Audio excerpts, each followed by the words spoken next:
दोस्तों आज हम लोग रस्किन बॉन्ड की एक famous short story the tunnel को पढ़ेंगे। इस स्टोरी को रस्किन बॉन्ड ने अपने बेहद ही famous work time stop at Shamli में लिखा था। टाइम स्टॉप एट शामली में टोटल 21 स्टोरी है और अगर इंट्रोडक्शन को भी जोड़ लिया जाए तो टोटल 22 चैप्टर्स होंगी। दोस्तों टाइम स्टॉप एट शामली को रस्किन बॉन्ड ने 1989 में पब्लिश करवाया था। मैं द टनल की कहानी बताऊं उसके पहले मैं आपको रस्किन बॉन्ड को कब कब कौन कौन से अवार्ड मिले थे ये बताता हूं। तो दोस्तों रस्किन बॉन्ड को 1992 में साहित्य अकादमी अवार्ड, 1999 में पद्मश्री और 2014 में पद्म भूषण जैसे अवार्ड से सम्मानित किया गया था। इन सभी के अलावा रस्किन बॉन्ड को उनकी लिखी पहली novel the room on the roof के लिए 1957 में जॉन रे मेमोरियल प्राइज से भी सम्मानित किया गया था। तो चलिए दोस्तों मैं बिना समय गवाए आपको द टनल की कहानी बताना शुरू करता हूँ। दोपहर का समय होता है। रंजी अपने घर से दूर जंगल में चला आता है।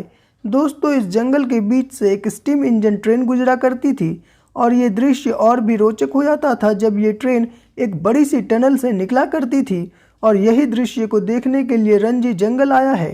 कुछ देर के बाद पटरी में उत्पन्न हो रही वाइब्रेशन से रंजी को पता चल जाता है कि ट्रेन आ रही है और कुछ ही क्षणों के बाद ट्रेन टनल से बाहर निकलती है और आसपास के शीशम के पेड़ ट्रेन के धुएं से ढक जाती है।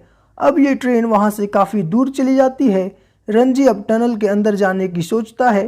टनल के अंदर रंजी को कुछ लेजर्ड और बैट्स दिखाई देते हैं और कुछ कदम चलने के बाद वह टनल से दूसरी ओर निकल जाता है जहां उसे पेड़ों के बीच कुछ हलचल दिखाई देती है। तभी रंजी को पास में एक झोपड़ी दिखाई देती है। झोपड़ी के सामने कुछ मेरीगोल्ड लगे हुए थे और पीछे की तरफ कुछ वेजिटेबल्स। दोस्तों दरअसल इस झोपड़ी में एक वॉचमैन रहा करता था जिसका काम था ट्रेन के आने से पहले टनल का इंस्पेक्शन करना और अब ये वॉचमैन रंजी को टनल से बाहर निकलते हुए देख लेता है और जैसे ही रंजी झोपड़ी के सामने आता है वॉचमैन रंजी से कहता है welcome welcome, I don't often get visitors. Watchman Ranji को बैठाता है और रंजी से पूछता है तो आप मेरे टनल का इंस्पेक्शन क्यों कर रहे थे। रंजी पूछता है क्या ये टनल आपका है। वॉचमैन कहता है यहाँ कोई भी नहीं आता तो ये टनल मेरा हुआ और वैसे भी गवर्नमेंट ने मुझे यहाँ रखा है। रंजी कहता है मैं ट्रेन को टनल से बाहर निकलते हुए देखने के लिए आया था और उसके बाद मैं टनल को देखने के लिए टनल के अंदर प्रवेश कर गया। वॉचमैन कहता है तो क्या देखा आपने। रंजी कहता है कुछ नहीं, पर मैंने टनल से बाहर निकलते वक्त कुछ देखा था। वॉचमैन कहता है वह एक लेपर्ड था, वह इधर हिरन का शिकार करने के लिए आया होगा। रंजी कहता है आपको यहाँ पर लेपर्ड से डर नहीं लगता। वॉचमैन कहता है नहीं, जब तक आप उसे तंग नहीं करोगे वो आपको कुछ नहीं करेगा। रंजी पूछता है आप यहाँ कब से रह रहे हो। वॉचमैन कहता है मैं यहाँ कई सालों से रह रहा हूँ और मेरा नाम किशन सिंह है। रंजी कहता है और मेरा नाम रंजी। दोस्तों अब दोनों में काफ़ी अच्छे से दोस्ती आती है और दोनों काफ़ी अच्छे से घुल मिल जाते हैं। किशन सिंह बताता है टनल से ट्रेन 2 बार गुजरा करती है, एक दिन में और एक रात में 9 बजे, और मेरा काम है ट्रेन आने से पहले टनल का इंस्पेक्शन करना और अगर कुछ गड़बड़ दिखाई दे तो लाल झंडा दिखाकर ट्रेन को टनल में प्रवेश करने से रोकना। किशन सिंह आगे कहता है अगर तुम रात वाली ट्रेन को देखना चाहते हो तो तुम शाम को मेरे पास आ सकते हो, जब ट्रेन पास कर जाएगा तो मैं तुम्हारे घर छोड़ दूंगा। रंजी कहता है मैं अपने पेरेंट्स से पूछूंगा, पर क्या शाम को जंगल आना सेफ होगा। किशन सिंह कहता है डरो नहीं, टाउन से भी ज़्यादा सेफ जंगल है।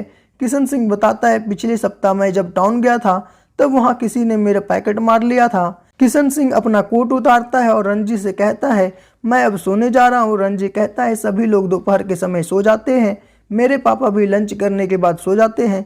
किशन सिंह कहता है जानवर और पक्षी ये भी गर्मी के समय दोपहर में रेस्ट करते हैं, बस तुम्हारी उम्र के बच्चे दोपहर में रेस्ट नहीं किया करते। अब रंजी वहाँ से अपने घर की तरफ बढ़ जाता है और किशन सिंह अपने चेहरे को केले के पत्ते से ढककर सो जाता है। अब उसी शाम किशन सिंह को विश्वास था कि रंजी वहाँ जरूर आएगा और किशन सिंह अपने और रंजी के लिए चाय बना रहा होता है। तभी वहाँ पर रंजी आ जाता है। रंजी को देख किशन सिंह काफ़ी खुश होता है। अब अंधेरा हो चुका था और ट्रेन का आने का समय भी।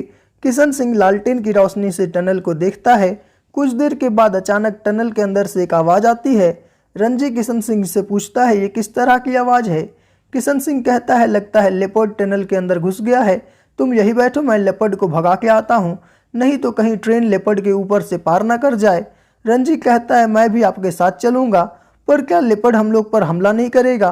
किशन सिंह कहता है वो मुझे काफ़ी अच्छे से पहचानता है, हमारा आमना सामना कई बार हो चुका है। तुम चलो लेकिन डरना नहीं और मेरे ही पीछे रहना। किशन सिंह अपनी कुल्हाड़ी साथ ले लेता है और दोनों टनल के अंदर चले जाते हैं। अब लेपर्ड और ये दोनों आमने सामने होते हैं। किशन सिंह और रणजी जोर से चिल्लाते हैं। टनल में दोनों की आवाज़ काफ़ी जोर से गूंजती है। लेपर्ड को लगता है यहाँ काफ़ी लोग हैं और डर के मारे टनल के बाहर निकल जाता है। अब किशन सिंह और रणजी टनल का दोबारा इंस्पेक्शन करने के बाद वापस अपनी झोपड़ी के पास चले आते हैं। अब कुछ समय के बाद ट्रेन भी अपना धुआं छोड़ते हुए टनल से बाहर निकलता है। अब करीब एक सप्ताह के बाद रणजी और उसके पिता उसी रात वाली ट्रेन से दिल्ली जा रहे होते हैं। दोस्तों, दरअसल रणजी के पिता दिल्ली अपने बिजनेस ट्रिप पे जा रहे थे और वे चाहते थे कि उनका बेटा भी अब बिजनेस को समझे, तो वे अपने साथ रणजी को दिल्ली ले जा रहे थे। रणजी काफ़ी उदास होता है और खिड़की वाली सीट पे बैठा होता है। बगल में उसके पिता एक नोटबुक पे अपने कुछ हिसाब को कर रहे होते हैं। अब ये द नाइट मेल ट्रेन हजारों यात्री के साथ जंगल में प्रवेश करता है और जैसे ही ट्रेन टनल के पास पहुंचता है, रणजी खिड़की से किशन सिंह को देखने की कोशिश करता है, पर बाहर में अंधेरा होने के कारण रणजी को सिर्फ किशन सिंह की जलती हुई लालटेन की रोशनी दिखाई पड़ता है। अब ट्रेन टनल से निकलकर काफ़ी दूर चला जाता है, लेकिन रणजी किशन सिंह के बारे में अभी भी सोच रहा होता है। रणजी को विश्वास होता है किशन सिंह अपने लालटेन के पास जरूर होगा। रणजी अपने मन में कहता है ये ट्रेन रोज हजारों यात्रियों के साथ वहां से गुजरा करेगा, पर किशन सिंह उन यात्रियों, लेपर्ड और टनल के लिए एक जुगनू बनकर रह जाएगा। और दोस्तों, यहीं ये कहानी समाप्त हो जाती है। हम लोग फिर मिलेंगे अगले वीडियो में, तब तक के लिए धन्यवाद। जय हिंद, जय भारत।